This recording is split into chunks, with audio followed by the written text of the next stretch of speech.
Assalamualaikum warahmatullahi wabarakatuh. Perkenalkan, nama saya Laudia Cynthia Endang Ayu dengan NIM 2488201022 dari kampus Universitas Darul Ma'arif Indramayu, Program Studi Pendidikan Bahasa dan Sastra Indonesia semester 2 tahun akademik 2024-2025. Dalam mata kuliah Pembelajaran Menyimak dan Memirsa, dosen pengampu Bapak Unes MPD, materi pokok yang akan disampaikan yaitu menjelaskan cakupan suasana menyimak. Menyimak adalah keterampilan komunikasi yang melibatkan perhatian penuh terhadap pesan yang disampaikan oleh pembicara. Suasana dalam menyimak dapat mempengaruhi efektivitas komunikasi, baik secara positif maupun negatif. Berikut adalah penjelasan mengenai tujuan dan cakupan suasana menyimak. 1. Suasana defensif dalam menyimak. Suasana defensif terjadi ketika pendengar merasa terancam, tidak nyaman, atau curiga terhadap pembicara. Ini bisa disebabkan oleh berbagai faktor, seperti nada suara yang menyerang, pilihan kata yang menyinggung, atau pengalaman negatif sebelumnya.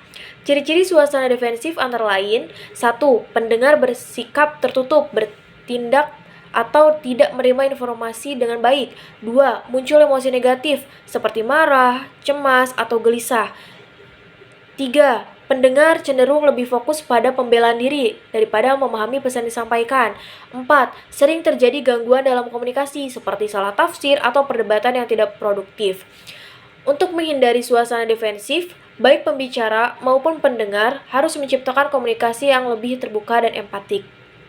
Contohnya, ketika atasan menegur karyawan dengan nada tinggi atau cetus, "Pekerjaanmu berantakan." Reaksi karyawan pun tersinggung, fokus membela diri, dan tidak menyimak saran perbaikan. Solusinya apa? Yaitu atasan bisa berkata lebih tenang, "Ada beberapa hal yang perlu diperbaiki. Mari kita bahas bersama," contohnya seperti itu.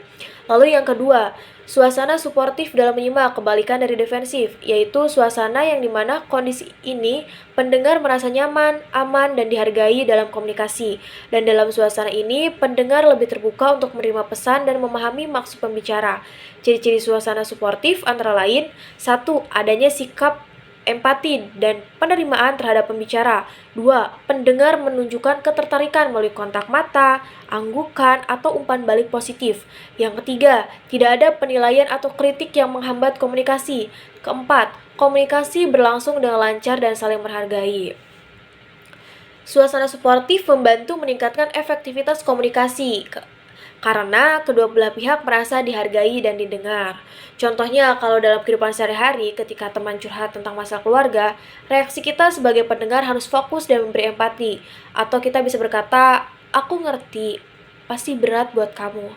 Aku ada di sini kalau kamu butuh untuk tempat cerita." Misal seperti itu. Dampaknya seperti apa? Yaitu pembicara merasa didengar dan komunikasi pun lancar. Lalu selain itu juga yang nomor 3, ada saran praktis untuk meningkatkan keterampilan menyimak. Untuk meningkatkan suatu keterampilan menyimak dan menciptakan suasana komunikasi yang lebih baik, berikut juga ada beberapa saran praktis. 1. Fokus pada pembicara. Hindari gangguan seperti ponsel atau pikiran yang melayang.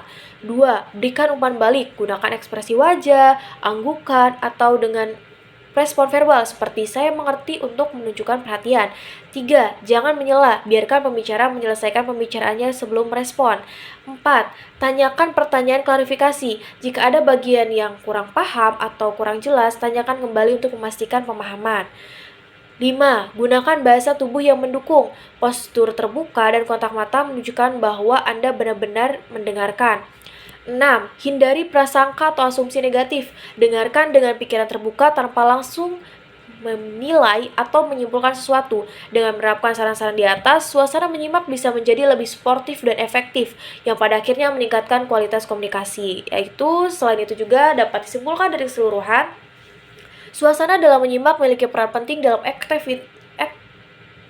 efektivitas komunikasi.